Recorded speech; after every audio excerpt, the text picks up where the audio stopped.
নীরব সমুদ্র, দূরে ঝিলমিল করছে জাহাজের আলো, আকাশে ড্রোনের গুঞ্জন। ঠিক এই নিস্তব্ধতার ভেতরেই বদলে যাচ্ছে শক্তির হিসাব। চীনের চলমান সামরিক হুমকির মুখে এক বড় মোড় ঘটেছে তাইওয়ানে, যেখানে যুক্ত হয়েছে ইতিহাসের সবচেয়ে বড় মার্কিন অস্ত্র চুক্তি, মূল্য প্রায় 11.10 বিলিয়ন বা 1100 কোটি ডলার। গেল বুধবার ওয়াশিংটনের পক্ষ থেকে আসে এই ঘোষণা। তাইওয়ানের জন্য যা শুধু কেনাকাটা নয়, চীনের প্রতি এটি একটি তীব্র সংকেত, যেখানে হয়তো এই বার্তা স্পষ্ট যে চাপ বাড়লে বাড়ে প্রস্তুতিও। ট্রাম্প প্রশাসনের দ্বিতীয় মেয়াদে এটি তাইওয়ানের জন্য দ্বিতীয় বড় অস্ত্র বিক্রির ঘটনা। সময়টাও তাৎপর্যপূর্ণ, কারণ বেইজিং ক্রমেই তাইওয়ানের উপর বাড়িয়ে চলেছে সামরিক মহড়া ও কূটনৈতিক চাপ। সংবাদ মাধ্যম রয়টার্সের প্রতিবেদনে প্রকাশ পেয়েছে এ তথ্য।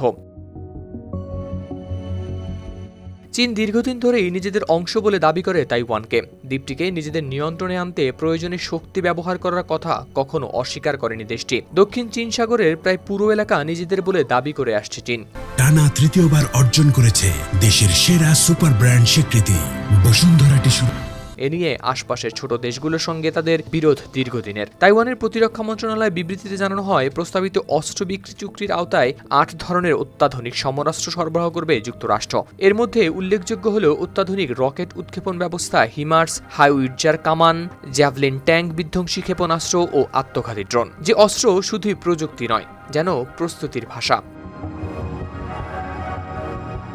যুক্তরাষ্ট্রের প্রতিরক্ষা সদর দপ্তর পেন্টাগন জানায়, পর্যাপ্ত আত্মরক্ষা ও শক্তিশালীভাবে প্রতিরোধ ব্যবস্থা গড়ে তুলতেই তাইওয়ানকে সহায়তা করছে তারা, যা আঞ্চলিক শান্তি ও স্থিতিশীলতার জন্য অপরিহার্য। এদিকে এই পরিকল্পনায় চোখে পড়ে আরও একটি বড় পরিবর্তন। যুক্তরাষ্ট্রের পরামর্শে তাইওয়ান তার সশস্ত্র বাহিনীকে গড়ে তোলার চেষ্টা করছে গেরিলা যুদ্ধের সক্ষমতা সম্পন্ন।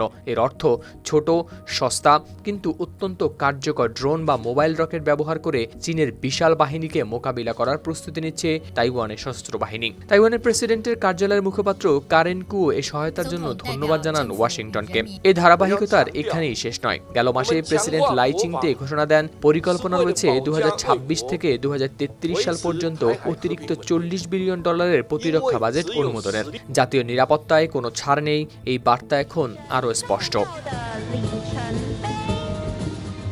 হাওলাদার শামীম, RTV।